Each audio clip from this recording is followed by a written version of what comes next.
Do you remember when the sound of a screen door slamming meant summer had officially begun? When children disappeared outside after breakfast and didn't come home until the streetlights flickered on. Back then, the world didn't feel so rushed. Mornings began quietly in 1955, not with alarms from tiny glowing phones, but with the soft hum of a kitchen radio, the smell of bacon frying in a cast iron pan, and the gentle clinking of glass milk bottles sitting on the porch. The milkman knew your family by name. The paperboy rode the same route every morning, and somehow, even ordinary days felt important. Life felt slower, didn't it? Not because people had less to do, but because people still had time for each other. A father would sit at the kitchen table reading the morning newspaper before work. A mother packed lunches in brown paper bags while coffee percolated on the stove. Children buttoned sweaters, grabbed school books, and hurried outside into neighborhoods already alive with bicycles and laughter. And those neighborhoods, they felt like little worlds of their own. Everybody knew everybody. Neighbors waved from porches.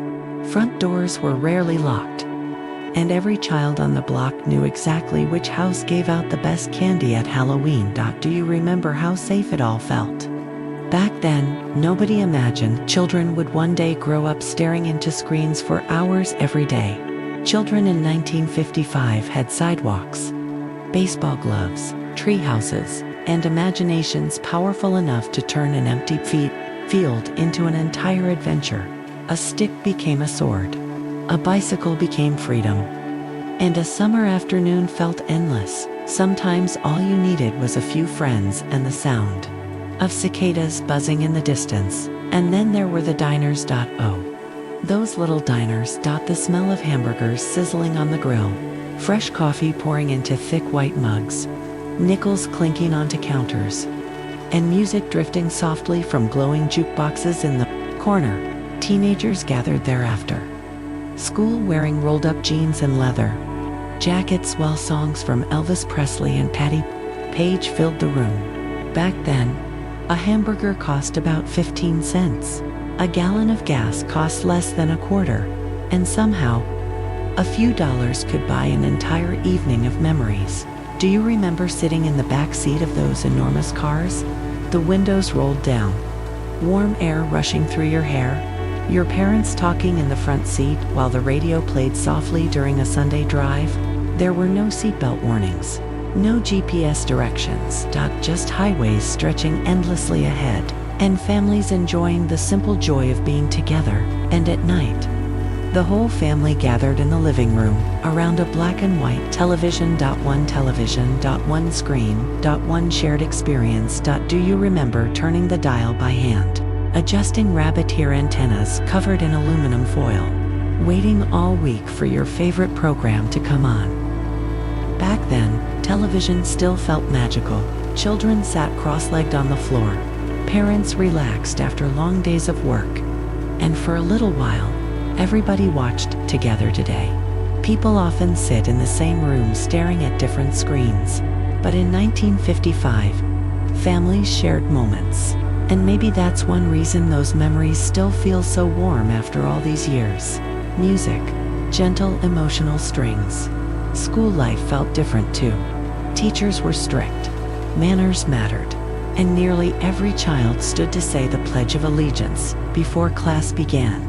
You carried heavy textbooks, wrote neatly on lined paper, and hurried home afterward because there was no greater feeling than hearing the final school bell ring on a Friday afternoon. Do you remember the excitement of Saturday mornings?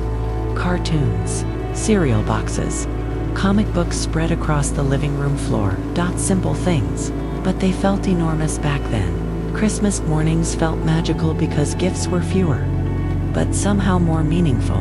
Birthdays weren't about expensive parties. Sometimes it was just cake, laughter, family photographs, and people who loved you. And honestly, wasn't that enough? Life in 1955 certainly wasn't perfect. Families struggled. People worked hard. And many carried worries they rarely spoke about. But there was a closeness to life that many people miss today. People visited each other without calling first.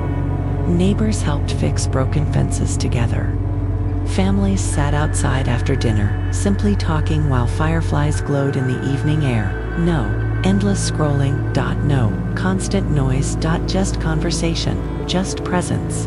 Life felt slower, didn't it?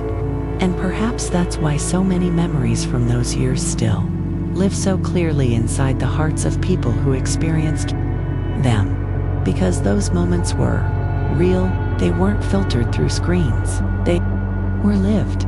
Back then, nobody imagined the world would one day move this fast.